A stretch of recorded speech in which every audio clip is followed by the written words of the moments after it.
In the heart of the city of Buenos Aires in Argentina, within just a few hours, 3 girls vanished: Marina, Brenda, and Lara. These names today make the entire country tremble. What seemed like an ordinary, harmless night out turned into one of the most horrific stories of recent years.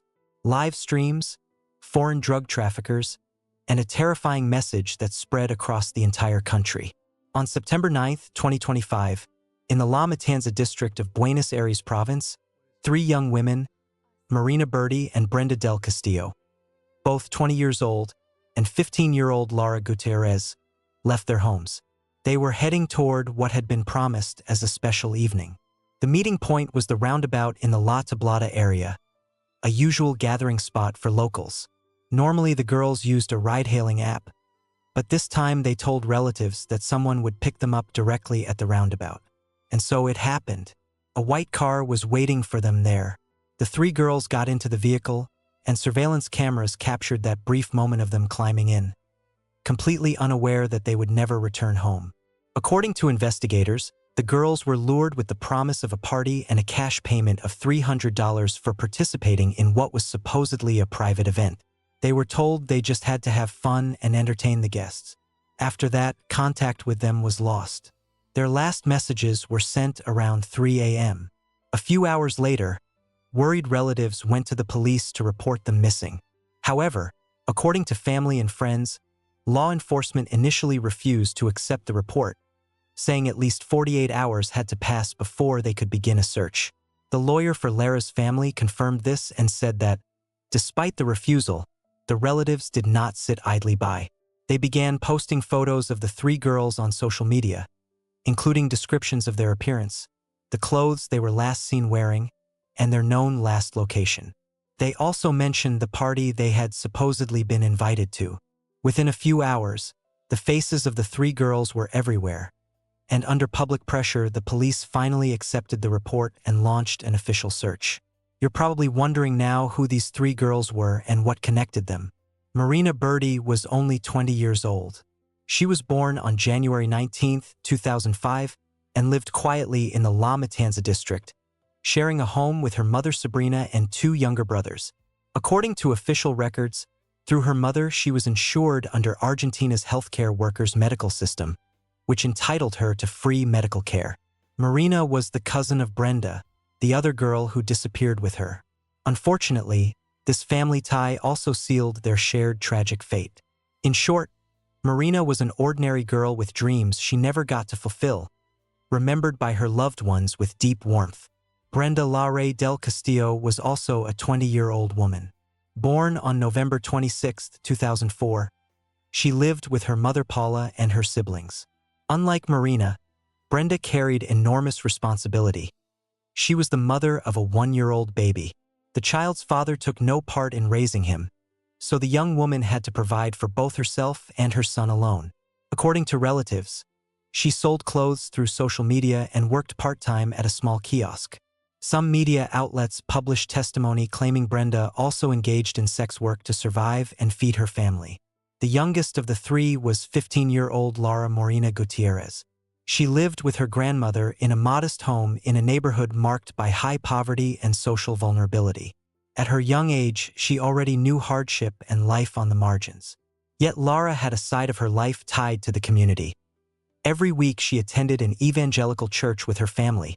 Some media speculated that the girl may have been drawn into situations of sexual exploitation in the Bosque area from childhood, but these claims were never confirmed. In reality, Lara was simply a teenager with her whole life still ahead of her. In summary, all 3 girls lived in difficult social and economic circumstances. That's why the promised $300 seemed like real financial help for their families. After the missing persons reports were filed, the investigation began. First, police examined surveillance footage. The images clearly show the girls getting into the car without any sign of worry or doubt. From those frames, investigators started reconstructing the vehicle's route. According to the first camera, already mentioned, the girls entered the car at 9:29 p.m. At 9:32, the vehicle drove off and headed south. Lara sat in the front passenger seat, with Brenda and Marina in the back. Another municipal camera captured the same white car far from the pickup point, confirming it had left the La Matanza area. Later analysis showed the vehicle was heading toward Florencio Varela, about 37 kilometers from the starting point. Several hours after the disappearance, the same car was found abandoned on a vacant lot in Florencio Varela. Cameras recorded it around 5 a.m., already on fire. Experts confirmed the blaze was deliberate, likely to destroy evidence, erase fingerprints, and hinder the investigation. It was also discovered that the license plates were fake. The location where the car was found matched the last signals from the girls' mobile phones. All three devices were turned off at roughly the same time on Saturday morning, in an area near where the burned car was later located. Cell tower data cannot pinpoint exact location, but the coincidence with the nearest antenna drew special attention from investigators. While police analyzed cameras and tracked phones, relatives, friends, and neighbors took action themselves. They gathered at the very spot where everything began, the La Tablada roundabout where the girls were last seen. By midday, dozens of people had assembled there with signs, photos, and lit candles. They wanted to draw public attention and force the authorities not to abandon the search. People felt unheard, as if girls from poor neighborhoods were treated as second-class citizens. The situation quickly spread online. Users broadcast live streams from their phones. Young people held up signs. Neighbors openly expressed outrage and accused the authorities of inaction. The mothers of the missing girls arrived at the vigil, seen crying and clutching photos of their daughters. Criticism of the police grew, especially after it became known they had initially refused to take the report and demanded a 48-hour wait. The public was furious. If these girls had come from influential families, the investigation would have started immediately and they might have been saved. Thus, the La Tablada roundabout became a symbol of memory, of meeting, and of protest. Traffic was partially halted there, and photographs of the three young women floated in the air, turning them into the face of a national tragedy. During the same period, some relatives gave interviews to the media and confirmed what rumors had already been circulating. All three girls were involved in sex work. It was even said that Lara, the youngest, had been drawn into it several years earlier. These statements sparked intense public outrage. Many pointed out that, given her age, Lara could not have made such decisions consciously and was most likely a victim of exploitation. Meanwhile, the investigation continued, and authorities carefully followed every possible lead. A few days after the disappearance, one of the girls' phones suddenly pinged again. Investigators immediately recorded the coordinates, and the signal led them back to the Florencio Varela area. This became the breakthrough in the case. In that district, police identified two houses and soon carried out raids. During the operations, several people were detained. When investigators entered one of the houses, they were immediately struck by the overpowering smell of cleaning chemicals. Inside were two young people, a man and a woman, thoroughly scrubbing the floors and walls. Their names were Magali Celesta Gonzalez Guerrero, 18, and Andres Maximiliano Parra, 19, a Peruvian national. The situation immediately seemed suspicious. Everything pointed to an attempt to erase traces. When police asked what connection they had to the missing girls, both claimed they knew nothing. Later, before the court, they refused to give official statements, invoking their right to remain silent. This only heightened suspicions that the pair might be involved, at least in concealing the crime. In the yard, investigators found clear signs of evidence tampering. Disorder, freshly dug earth, traces of recent work. It was there, beneath a layer of soil, that three mutilated bodies were discovered. Experts confirmed they were Marina, Brenda, and Lara. When forensic experts began the identification procedure, the news reached the families. But, as with so much in this case, the announcement of the horrific discovery was not delivered equally to everyone. Some relatives learned of the terrible find not from authorities but from television news or online portals. Lara's mother said she hardly left the television, waiting for any information. Often it was journalists who broke the news first, and she learned it only after official statements. This brought the families fresh pain. The realization that they were informed of their daughters' deaths not in person but through a screen. Television broadcast live from the crime scene while the families of the victims still had not received official notification. When they were finally allowed to view the bodies in the morgue, there was no doubt left. Forensic experts described the nature of the injuries in detail and reached the same conclusion. None of the girls died quickly. All three had been subjected to torture and extreme cruelty. Lara, the youngest, suffered the most. Experts established that her left-hand fingers and part of her ear had been amputated while she was still alive. Her body also bore burn marks and stab wounds indicating deliberate torture. There were deep cuts on her neck.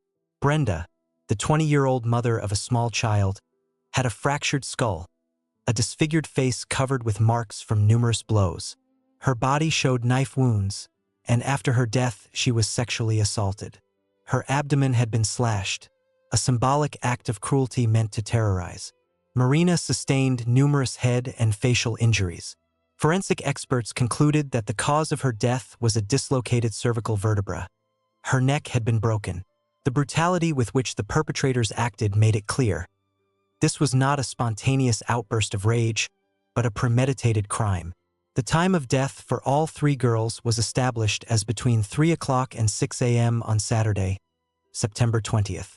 In other words, while their families were holding vigils and begging for help, the girls were already buried in the yard of that very house. The autopsy left no doubt.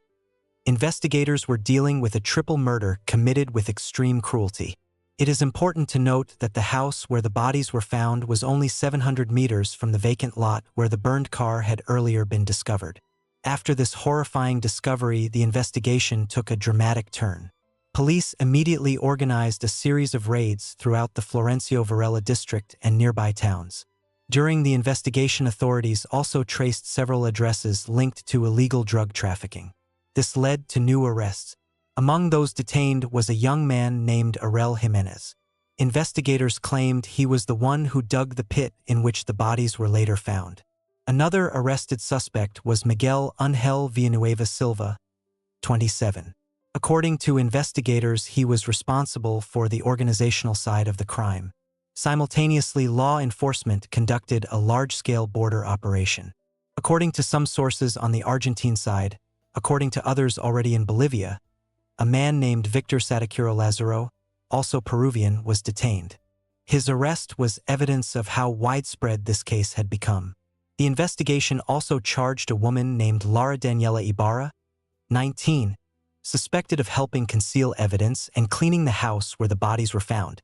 In the first week after the discovery, 6 people were arrested in total. They were charged with triple murder under aggravating circumstances and with concealing the crime.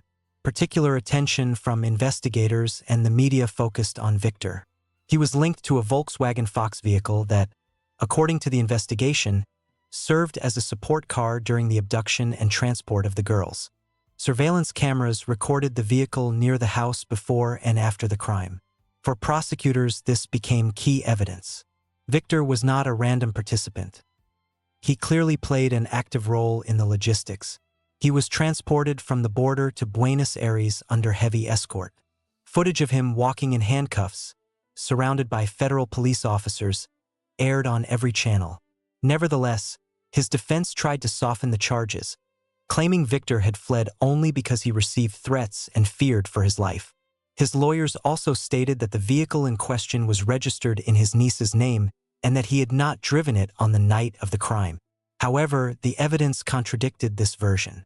Toll road records showed the car's movement, and expert analysis revealed inconsistencies in his statements. Despite this, his direct presence at the crime scene could not be proven, so the question remains whether he was a secondary participant or a key figure. In any case, his international flight highlighted the scale and seriousness of the entire affair. It became obvious that this was not an isolated crime. It involved an entire network that extended beyond one country. Meanwhile, horrifying news began to spread. On social media, reports emerged that the torture of the girls had been broadcast live on a popular photo-sharing platform. It took place in a closed group with around 40 to 50 viewers. The girls' suffering was displayed as part of a terrifying message. This shocked the entire country. It was no longer just a triple murder, it was a horrifying live broadcast.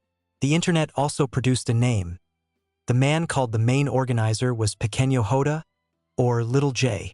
According to reports, he was behind everything that happened. Later speculations about possible motives appeared. One version claimed the girls had supposedly stolen a shipment of drugs belonging to a Peruvian trafficker. This tied the case to international criminal networks and looked like an act of revenge. Another version said the girls had taken money they were supposed to repay but could not, so the criminals decided to punish them. In all these stories, the name Pequeño Jota appeared again. He was said to have directed the entire process and given the order for the execution. Investigators analyzed wiretaps. All threads pointed to Pequeño Jota as the organizer of the crime. Everything fit together into a picture of a carefully planned operation with assigned roles, transportation, executors, and a system for covering tracks. At this stage, Pequeño Jota became the central figure in the media. His name and identity were established. Tony Dianzel Valverde Victoriano, born in the city of La Libertad, Trujillo Department, Peru. He was only 20 years old when the investigation began. Yet, according to Argentine justice, he already had a long criminal record. He frequently crossed borders and, investigators claimed, operated within a well-organized criminal structure.